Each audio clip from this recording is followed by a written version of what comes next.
Hello, people of the interwebs. My name is the Sacred Bean, and today you need to grab yourself a blanket and some popcorn and enjoy the stories.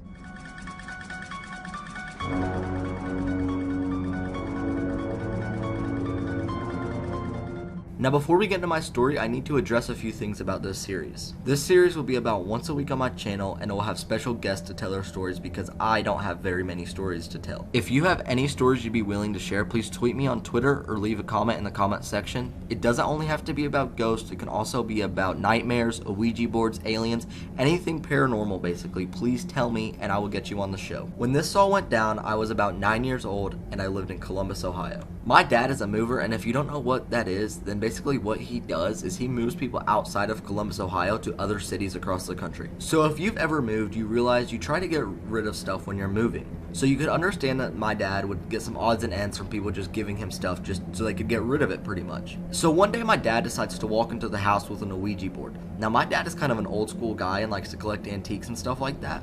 And the Ouija board he got from these people was made from like the 1960s, and it was really considered an antique. So as you can imagine, we were all kind of too scared to play the Ouija board, and it just kind of sat in the closet for about a year. A lot went down during the year the Ouija board just kind of sat there. My mom and dad got a divorce, my sister moved out and got pregnant. You could say it was from the Ouija board, it could just be a coincidence, who knows, that's for you to decide. About 3 months later, my sister ends up coming back, and we start looking to see what this Ouija board is, because we didn't know too much about it. We knew it was, we knew what an Ouija board was, but we didn't know too much about it. So after a little bit of research, we decided we don't want the Ouija board, and we throw it outside, and we just let it sit there because we heard it's not a good idea to throw them away. Now, the Ouija board sits there for about a week, and Hurricane Ike starts to run in.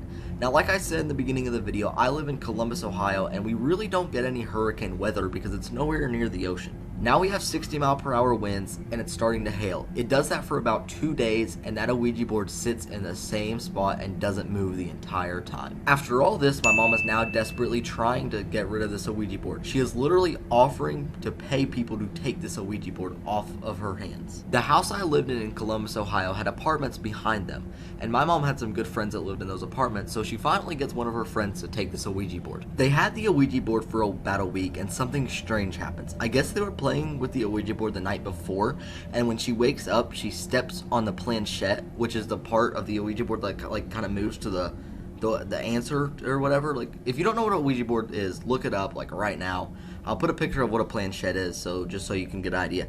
But anyway, she cuts her foot on the planchette, and she cuts it big enough to where she has to have stitches. I think she had to have 3 stitches in her toe. Now, after she had the stitches in her toe, she told my mom she threw the Ouija board away. And then the strangest thing of all happens. The next day, we go outside and we see the Ouija board sitting on our trampoline. If you don't know, they say it's a bad idea to throw Ouija boards away or burn them. So I don't know if she like looked that up and realized, oh, I shouldn't have done that. Let me go just give it back to him, set it on the trampoline. But to this day, she still tells my mom that she did not put that on our trampoline. Oddly enough, after this, I have no idea what happened to the Ouija board. I don't know if she like did sit on the trampoline and she decides, oh, I'm gonna take it back and I'll actually throw it away this time, or if she actually did throw it away and then it decides to appear on our trampoline and then go back in the trash can. I don't know. Maybe it's a walking trash can, who knows.